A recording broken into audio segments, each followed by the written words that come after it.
et bienvenue dans ce nouveau book haul. C'est le premier book haul qui sera en accès anticipé pour les souscripteurs. C'est vrai que j'avais fait ça il y a quelques mois. Me revoilà une semaine en avance pour ceux qui ont souscrit. Sinon, une semaine après pour ceux qui sont abonnés comme d'habitude. Voilà, c'était la petite note. J'ai rajouté la souscription il y a quelques mois, je vous en ai parlé au moment où j'ai fait des vidéos en avance, mais je trouvais que quelques jours c'était pas assez. Donc voilà, là j'ai décidé de le faire une semaine avant, je suis en vacances, je vais essayer de garder ma semaine d'avance pour pouvoir proposer un contenu toujours plus conséquent pour les souscripteurs et garder le même rythme de contenu pour tout le monde. Voilà, c'est un petit peu mon but, c'est ne léser personne, tout en remerciant ceux qui m'aident financièrement. J'espère qu'en tout cas, ça vous satisfera pleinement. En tout cas, aujourd'hui, on n'est pas là pour parler de ça. On est là pour parler de... comment on va dire ça ? Mon craquage. J'avais dit mon craquage d'avril 2024, mais il faudrait plutôt dire mes craquages. J'ai explosé ma pile à lire aujourd'hui.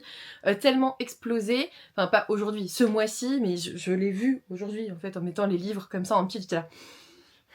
Du coup, j'ai investi, j'ai racheté des bibliothèques. Vous les verrez en live, en décor, à partir de demain, si j'arrive à les monter, on va voir. Donc pour vous, c'était il y a une semaine. Voilà, il va falloir revenir là dans la bonne temporalité. Mais en gros, le décor du stream va changer parce que derrière, il y aura mes bibliothèques. Et j'aimerais beaucoup regrouper le book haul, en fait, regrouper juste les prochaines vidéos à venir chaque mois. Le book haul, l'update lecture et faire les unboxings en allant, ça c'est ok. Mais essayer d'avoir les piles book haul et update lecture ensemble, enfin pas ensemble mais vous voyez séparés, et pas avoir à chercher les livres à droite à gauche comme je le fais actuellement, je perds un temps monstrueux. Donc je vais avoir des nouvelles bibliothèques, je vais avoir une petite en dessous d'une fenêtre juste en face de moi, vous la verrez jamais, mais elle contiendra mes poches qui sont ici, et comme ça ici je pourrai un petit peu mieux ranger mes mangas et surtout les trier, et surtout qu'ils retrouvent leur tome 1, leur tome 2, parce que là c'est du gros n'importe quoi. Voilà, et vous aurez un décor avec des illustrations et des livres pour les lives. Je suis plutôt contente. Voilà, enfin, je suis plutôt contente de l'idée que je m'en fais. Après, il faut mettre en œuvre. Voilà, bon bref, on n'est pas là pour ça. Je vais vous montrer, je pense qu'il y a plus de 30 livres. Je vais compter, attendez. J'étais pas loin, 28 livres. J'ai été raisonnable finalement, c'est moins de 30.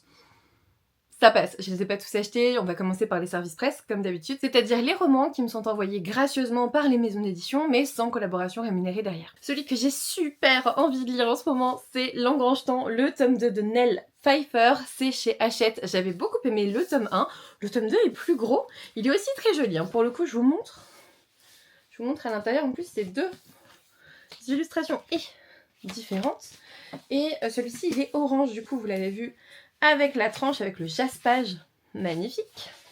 Et il est orange, le premier tome était bleu, c'est une duologie, donc la fin est ici. J'ai la fin entre mes mains, je vais pouvoir la savourer et vous en parler dans un prochain update lecture. Ensuite, de la part de K-Factory, j'ai reçu Le Roi des Bugs, le tome 1 de Tony. Je l'ai pas encore lu, j'avoue. Pourtant, je l'ai reçu en début de mois, ça fait un mois que je l'ai là.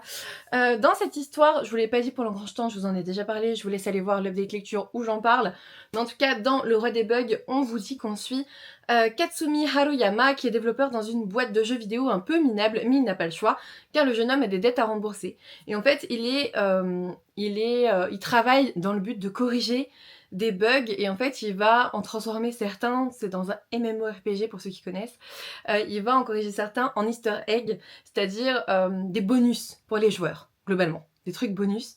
Sauf que, évidemment, comme la plupart du temps dans ce genre d'histoire, il va se retrouver perdu dans son propre jeu, immiscé dans son propre jeu, et du coup il va devoir utiliser les bonus qu'il a lui-même créés, j'imagine. Ça a l'air chouette au niveau des graphismes. Je vous montre, hop, ça a l'air cool. Ça change un petit peu de ce que j'ai l'habitude de lire, et en fait je me suis dit que c'était le genre de webtoon qui pouvait nous réunir, Victor et moi, en fait. C'est typiquement ça, hein. Sur le jeu vidéo, webtoon, en gros jeu vidéo c'est sa partie, webtoon la mienne. Peut-être que lui aussi va vouloir le lire. Ensuite, j'ai eu le bonheur de recevoir Reliana, le tome 4 de Whale et Micha. J'ai adoré. Enfin, Reliana, je vous dis ça parce que c'est trop long à lire, mais c'est comment Reliana a survécu au Manor Weeknight. Je l'appelle Reliana, d'accord? C'est beaucoup plus simple.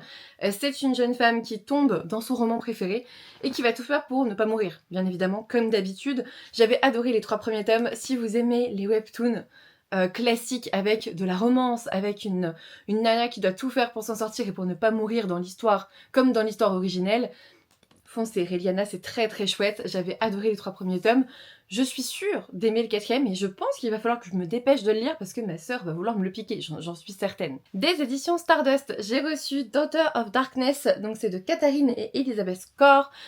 On l'a déjà vu pas mal passer, du coup moi ça m'a un peu freinée dans le fait de le commencer. Je le commencerai un peu plus tard, voilà, comme ça vous aurez des avis étalés sur plusieurs semaines, c'est pas plus mal. On vous dit, Dana est une dissociante asservie au dieu Hadès, ça déjà ça me faisait trop envie, le maître des enfers. Sa lourde tâche sur Terre consiste à désunir l'âme des défunts pour les guider hors du monde des mortels. C'est une psychopompe, c'est trop intéressant, j'adore les psychopompes. Un jour, alors que le tyran Orphée est en visite à Iolcos, il fait une dangereuse mais tentante proposition. Il rendra sa liberté à celui ou celle qui pourra libérer Eurydice du monde souterrain et la ramener à lui. Dana se porte volontaire, espérant briser ses chaînes pour de bon. Bref, ça a l'air trop cool. Ça a l'air trop cool, on reprend une partie de la mythologie, tout en la transformant bien évidemment, et puis on n'est pas que avec Hadès et Perséphone, ça change un petit peu, ça a l'air cool. Ensuite, j'ai aussi reçu Tisseur de sorts de Frances Hardinge que j'avais adoré dans La Voix des Ombres, c'est de Gallimard Jeunesse que je remercie pour l'envoi. Ici, regardez, il y a une araignée mais elle est trop belle, désolée pour les arachnophobes, mais en vrai elle est super jolie, elle est tout arc-en-ciel, elle est trop belle. On vous dit, au pays de Radith, terre de créatures légendaires et de malédictions, être transformé en héron ou privé de son ombre est un risque que court tout un chacun. Seule Kellen possède le don unique de délier les sorts, mais ce pouvoir à double tranchant pourrait lui attirer de sérieux ennuis. Comme quand un inquiétant messager vient les trouver, lui et sa meilleure amie, pour leur confier une périlleuse mission au cœur des sauvages. J'avais beaucoup aimé La Voix des Ombres, j'avais beaucoup aimé sa plume qui est très poétique. J'attends de voir, je vais le découvrir doucement parce que là pour l'instant c'est une bricasse et je sors d'une bricasse. Donc pas tout de suite, mais bientôt. Ensuite, des éditions Sabran, j'ai reçu Désir immortel de Chloé Gong, qui avait écrit Ses plaisirs violents, il me semble. On vous dit, chaque année, une centaine d'habitants du royaume de Tallinn participent aux jeux. Il y a des jeux, je voulais le lire. Cette arène sanglante promet d'inimaginables richesses à son unique vainqueur. La princesse Kala Tuoleimi a déserté le palais après l'assassinat de ses parents de sa propre main. Espérant débarrasser le royaume de sa monarchie tyrannique, elle pourra mettre un point final à son plan si elle triomphe des jeux. Déjà, il y a tout ce que j'aime. Il y a des jeux et en plus, il y a un personnage principal méga badass qui a réussi à assassiner ses parents. C'est assez fou. Je ne dis pas que j'aime quand les gens assassinent leurs parents, ça n'est pas ce que j'ai dit, ne détournez pas mes propos, mais, il y a un mais, je pense que c'est assez intéressant en tout cas comme concept dans un roman de fantasy. Anton Makusa, membre en exil de la famille royale, espère sauver son amour d'enfance gravement malade grâce au gain qu'il tirera des jeux. Confiant et indolent, il est certain que ses pouvoirs inégalés le guideront jusqu'à la victoire. On vous dit que c'est une réécriture d'Antoine et Cléopâtre, j'ai très hâte de voir ce que ça donne. J'avais envie d'un brin de romance. Voilà, j'avais envie d'un brin de romance, on est au printemps après tout. J'ai demandé à Hachette Mauvaise influence de Teen Spirit. Apparemment ça a été aussi publié sur Wattpad, et en fait il y a ce que j'aime bien, il y a le trope que j'aime bien, c'est-à-dire le garde du corps. J'aime trop ce trope-là. Depuis Bodyguard, hein, je pense vraiment que ça m'avait marqué à l'époque. On vous dit, Reese Russell est l'une des filles les plus populaires du lycée. Elle est belle, talentueuse et riche. Alors, lorsqu'elle reçoit des menaces anonymes, son père la place sous la protection d'Eros Douglas, un délinquant dont il a la responsabilité tout juste sorti d'un centre de détention juvénile. Entre Eros et Reese, la tension est aussitôt palpable. Il la voit comme une princesse pourri gâtée. Elle le trouve arrogant au possible. On est d'accord que ça a l'air trop bien? On est d'accord. Ensuite, les éditions de Saxus m'avaient aussi fait parvenir un exemplaire de Les Chroniques de Castellane, le tome 1, le Parlam de Cassandra Clare. Pour le coup, j'avais très hâte de découvrir cette autrice parce que je n'ai pas lu de Mortal Instruments. Voilà, je le confesse. Je le confesse, je suis désolée pour tous les fans. Je vous ai déçus, je le sais, mais je vais découvrir sa plume avec celui-ci. Je suis désolée, mais il y a Taillot sur son arbre à chat qui est là. Dès qu'il y a un oiseau, du coup, il arrête pas, ça me perturbe. Ça me perturbe. Il adore venir filmer les vidéos avec moi, mais... Du coup, on vous dit, dans la cité de Castellane où tout le monde cherche à s'enrichir et à gagner du pouvoir, qu'elle est choisie pour devenir le Parlam, la doublure du prince héritier Connor Aurélien. En tant que tel, son destin est de protéger celui qu'il considère comme son frère et de mourir pour lui. Lynn fait partie des Ashkar, c'est ça, une communauté isolée possédant les dernières traces de magie au monde. Doctoresse, il lui est permis de se déplacer à Castellane pour soigner les malades. Cependant, elle ne peut guérir la seule personne qui compte pour elle sans accéder à un savoir interdit.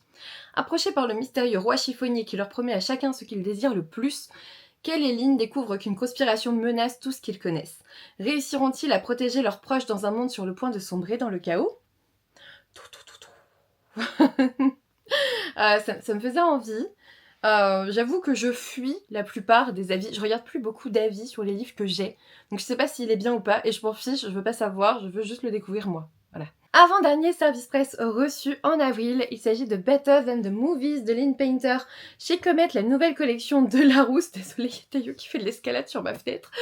Pour le coup, hop, il est trop beau, un brochet avec du jaspage, merci. Enfin, c'est ma lecture en cours. J'ai juste commencé, j'ai lu 2-3 chapitres, j'aime beaucoup pour le moment, ça a l'air très chouette.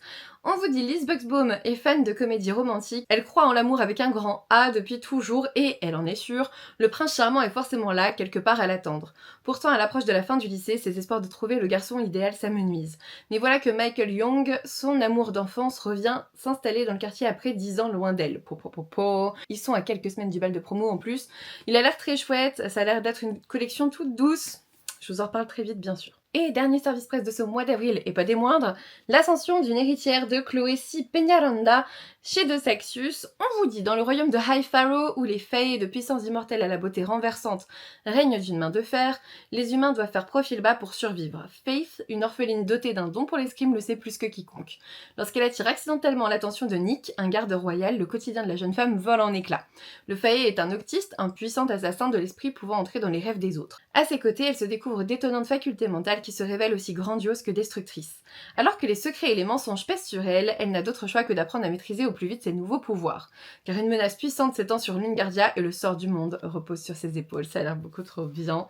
Pareil, j'ai pas vu d'avis, je m'en fous, je veux juste le découvrir sans en savoir quoi que ce soit en dehors du résumé. Ensuite, on passe à mes achats et ils sont légèrement nombreux. Je vais pas vous mentir. Je vous ai dit combien il y avait de livres en tout, il suffit de faire une soustraction, d'accord. Du coup, j'ai acheté le webtoon Freaking Romance, le volume 1 de Snailords. C'est chez Neotoon et il a l'air très chouette. Je vous montre. Hop, j'ai lu avec un marque-page en plus. Donc, trop cool, j'aime bien quand ils font ça en librairie, sérieux. Je vous montre aussi, hop, l'intérieur, c'est très chouette. On est sur une romance, on est avec Zilly, tout juste majeure, qui se retrouve à la rue pour avoir désobéi à ses parents, et elle va découvrir le logement parfait dans sa recherche d'un appartement, lumineux, spacieux, pas cher, et surtout hanté par un mystérieux et très beau jeune homme. Je n'ai pas besoin d'en savoir plus, je veux juste lire ce webtoon, c'est tout. Ensuite, il était totalement évident qu'après avoir adoré Lightlark, j'allais forcément m'acheter Nightbane. Pour le coup, je me le suis pris en brochet, c'est de Alex Astor, c'est chez Lumen. Je me le suis pris en brochet, je pense que je vais me débarrasser de ma version reliée de Lightlark parce que j'aime beaucoup les brochets. Je trouve que les reliés se ressemblent beaucoup trop, ils sont tous bleus. Bon, bref, c'est un autre débat qui viendra en son temps, mais pour le coup, je préfère le brochet. Je trouve la couverture sublime.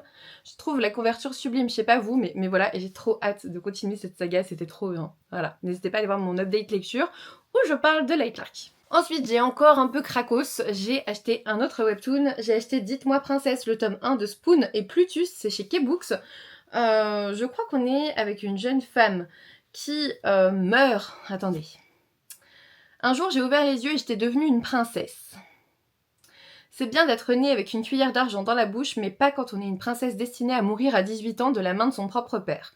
Pour échapper à son tyran géniteur, Athanasia a un plan, ne pas se faire remarquer et planifier sa fugue du palais impérial. Mais lors d'une de ses escapades, elle fait la rencontre de son père, qu'elle avait réussi à éviter jusque-là. Froid, imperturbable et cruel, Claude ne la voit que comme un parasite. Pour survivre, Athanasia tente le tout pour le tout, amadouer le terrible empereur en étant la plus adorable des filles. Écoutez, on verra bien ce que ça donne, mais je me demande si c'est pas une dame qui, dans notre monde, meurt et renaît dans le corps de la princesse. Ou alors j'ai un peu confondu les choses, je sais plus. Je vous le dirai une fois lu. Dans ce même gros craquage graphique, j'ai aussi acheté le Marquis d'Amnésie, le tome 1 de Kokoa Harushino Yoru Ichige. Chez Soleil Manga, dans cette histoire, on suit une jeune femme qui s'appelle Liliane, qui est une jeune comtesse séquestrée par sa famille. Elle se voit mariée au Marquis William, qui est réputé pour sa haine des femmes. Ça commence très bien. Commence alors pour elle une vie de couple fantôme jusqu'à ce qu'il perde la mémoire et tombe éperdument amoureux d'elle. Je sais pas, le côté amnésie me plaisait bien, donc j'ai succombé. J'ai pas encore lu, j'aime bien avoir 2-3 tomes d'avance, donc peut-être que je le découvrirai pas tout de suite. J'en ai marre d'attendre la suite de mes sagas en fait, ça me saoule. Et dans le même temps, j'ai acheté les tomes 1 et tome 2 de Anna et le prince d'Albion chez Naban, je sais pas, de Anne Ogura chez Comic Room. On vous dit, Anna, seconde fille d'une famille de nobles, en a assez des coutumes et n'a pas envie de flatter les grands seigneurs pour réussir sa vie. Obsédée par l'art de la guerre, elle rêve de combattre aux côtés de son père, l'un des plus grands guerriers de l'Empire. Malheureusement, son père vient à mourir lors d'un récent conflit avec le pays voisin d'Albion, et elle se voit offerte en tribut à ce dernier. Anna n'a d'autre choix que de se rendre à Albion où des complots se préparent et elle est bien décidée à ne pas garder sa lame dans sa poche. Voilà, j'ai hâte de voir ce que ça donne. J'ai hâte. Surtout qu'ils ont l'air d'aller bien ensemble tous les deux, donc On verra bien. Ensuite, cette fois-ci, je me le suis pris en relié car je trouvais le brochet extrêmement moche. J'ai pris The Curse of Saints de Kate Dramis chez Calix. Un nouveau label, là aussi. J'ai envie d'essayer de nouvelles choses, de nouvelles collections, etc. Dans cette histoire, on vous dit, en tant qu'espionne de la reine, Aya a fait le serment de protéger ceux qui se battent à ses côtés, y compris son rival, Will, l'exécuteur de la souveraine. Contraints de travailler ensemble, Aya et Will s'évertuent à maintenir une trêve difficile. C'est alors que des forces longtemps endormies s'éveillent, menaçant de détruire le monde. Parviendront-ils à mettre leurs différents côtés pour accomplir leurs devoirs? C'est clairement de la romantasy, mais ça reste très vague. J'ai hâte de le découvrir, j'ai hâte de le tenter. On verra bien. Ensuite, pour ce roman-là, j'ai su résister une fois, mais la deuxième fois, quand je suis passée devant, je fais ah, tant pis, tu vois, je l'ai pris. Il m'a sauté dessus. C'est vraiment ça, il m'a agressé, je pense. J'ai acheté Un feu secret, donc de sang et d'encre, je déteste les bandeaux, d'Elizabeth Hunter, c'est chez Good Mood Dealer. Je sais pas si vous connaissez ce label-là. Moi, je connaissais pas. Je connaissais pas. Je vous dis, avril, c'est vraiment le mois des nouvelles collections, le mois des nouvelles maisons d'édition qui se lancent dans la fantasy ou qu'on voit peut-être un peu plus, j'en sais rien. Ici, c'est du coup une marque du groupe Guy Daniel. Voilà. On vous dit, Béatrice, jeune étudiante et apprentie bibliothécaire, est traumatisée par l'assassinat de son père survenu 10 ans plus tôt. Au fil de ses soirées à la bibliothèque où elle travaille, elle apprend à connaître Giovanni Vecchio, je pense, un intrigant chercheur italien qui semble obnubilé par la traduction de vieux manuscrits. En réalité, le professeur Vecchio est un vampire qui peut contrôler le feu. Je suis un peu dans ma phase vampire en ce moment en plus. Je re-regarde Vampire Diaries. Voilà, j'ai été, je pense, Le Serpent et le Descendant de la Nuit m'a réconcilié avec les vampires, je suis repartie dedans.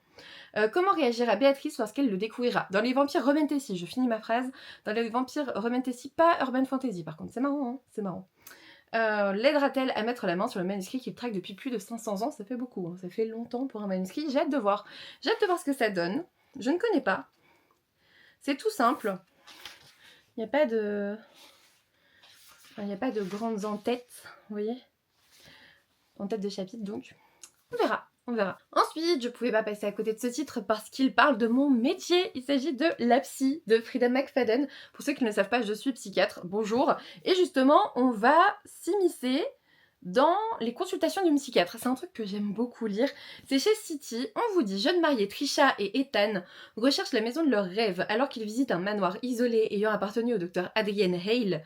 Une psychiatre renommée disparue sans laisser de traces.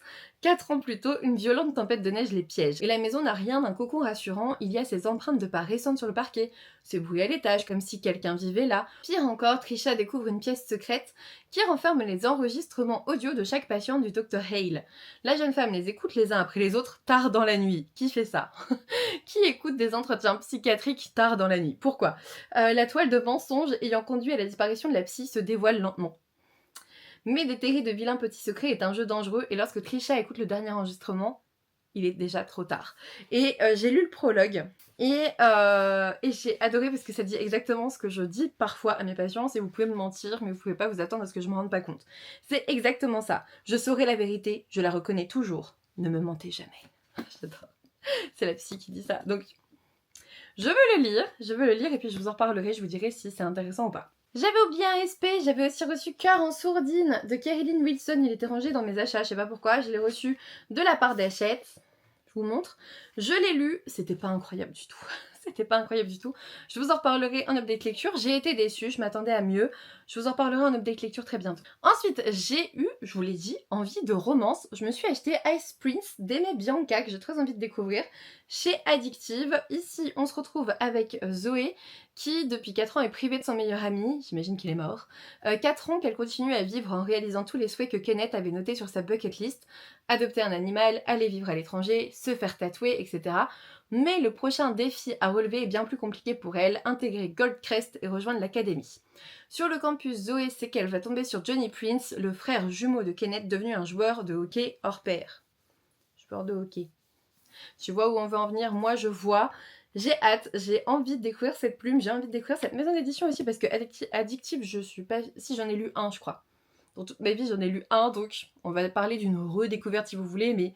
presque une découverte quoi. Ensuite, après ma lecture du tome 1 qui m'a beaucoup plu, je me suis aussi acheté le tome 2 de Le goût des fraises d'Hirono chez Kurokawa. C'est une saga que je vous recommande. J'ai lu le tome 1, le tome 2, je vous en parlerai bientôt à la fois sur Instagram et en update lecture, mais J'aime trop, attention, il faut aimer la romance avec une différence d'âge, voilà. Ensuite, je vous l'ai dit, avril, c'était le mois de la découverte, le mois des découvertes de nouvelles maisons d'édition ou de nouvelles collections. Ici, c'est Chatterley qui nous propose la clé d'Obsidienne, donc Fleur fantôme de Cindy Van Wilder Zanetti. Je ne l'avais pas vraiment vu sortir, je vous avoue, j'étais passée à côté. Et quand je l'ai vu en librairie, je me suis dit, mais oui, il est typiquement pour moi, Cindy Van Wilder Zanetti, qui écrit de la romantasy. Je veux, j'aime beaucoup Cindy, j'aime beaucoup cette personne déjà, donc j'ai hâte de voir. On vous dit l'Empire de Paël est en crise, l'empereur se cherche une nouvelle épouse. Pour ce faire, il programme l'Ayotl, je ne sais pas. 8 candidates vont participer à ce tournoi. Il y a un tournoi de la romantasy, évidemment que ça m'a appelé. Un tournoi redoutable à l'issue duquel la gagnante deviendra impératrice. Pour celle qui échoue, c'est la mort assurée. Et on suit Zina, une des candidates porteuse d'une magie redoutée, qui poursuit cependant un autre objectif, découvrir qui a tué sa sœur. Dans sa quête de justice, elle va se heurter au secret du palais impérial et affronter le désir interdit qu'elle éprouve pour le fils de l'empereur. J'ai trop hâte de le découvrir.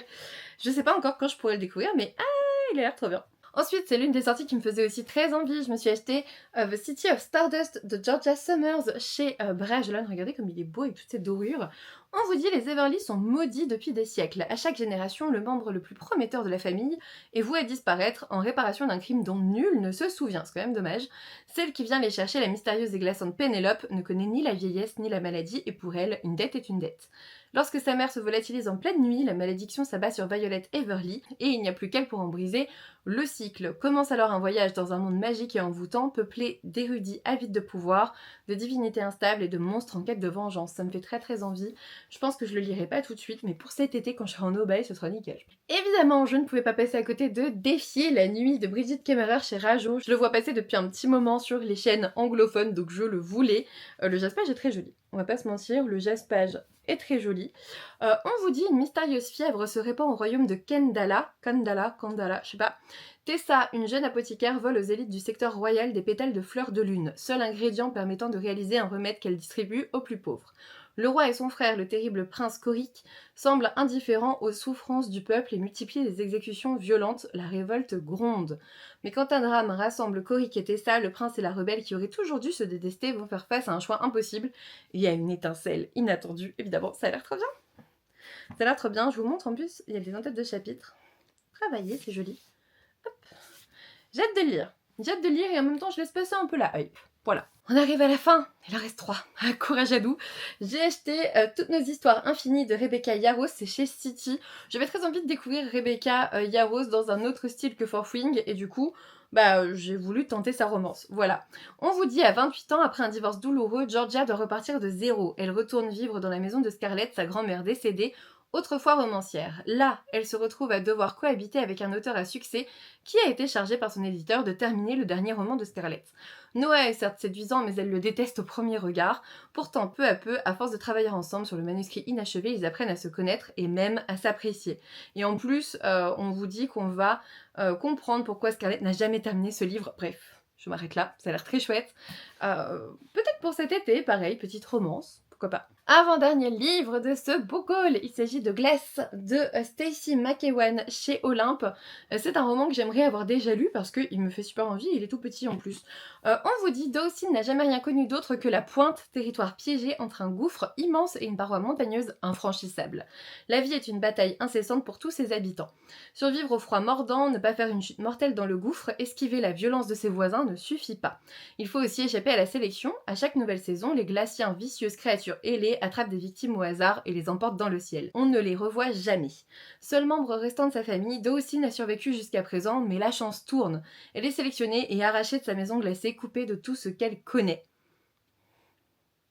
C'est le genre de sélection que j'aime bien. Je veux voir ce qu'il y a derrière tout ça, voilà. Et enfin, dernier roman de ce book haul, je l'ai acheté aussi, il s'agit du roman Le Prince de l'autre monde d'Orlan Grey chez Addictocy, donc c'est la nouvelle collection des éditions addictives. Pareil, j'avais très envie de découvrir ce label. Je vous dis, en avril, on découvre. En mai, on est un peu plus raisonnable pour le moment. On vous dit, après avoir été heurtée par une voiture, je me suis réveillée dans un lit, un monde et un corps inconnus. Ici, dans ce royaume étrange, je porte un nom qui n'est pas le mien, Lucinia. À 18 ans à peine, me voilà au centre d'un tourbillon de prétendants, tous désireux de gagner mon cœur. Mais je n'ai qu'une idée en tête, trouver le moyen de rentrer chez moi. Alors quand Adrian, le prince de Nérène, futur héritier du trône, semble charmé par mon impertinence malgré mes efforts pour le repousser, ma vie se complique un peu plus, le doute s'installe. Est-ce qu'elle va pouvoir repartir de là? Est-ce qu'elle en a même envie? À voir, j'ai trop hâte de le découvrir. Ça a l'air d'être l'une des histoires de webtoon que j'aime trop lire, mais en roman, donc je vois pas pourquoi ça le ferait pas en fait. C'est maintenant terminé pour ce book haul légèrement conséquent. Je suis très contente d'avoir pu vous présenter tous ces livres un peu en avance. Pour le coup, c'est bien que ça soit terminé parce que vu l'orage qui se prépare bientôt, je ne verrai plus rien et vous ne me verrez plus non plus. J'espère en tout cas que cette vidéo vous a plu. N'hésitez pas à me mettre un petit pouce bleu, à vous abonner si ce n'est toujours pas fait. Et puis moi, je vous dis à bientôt pour une nouvelle vidéo.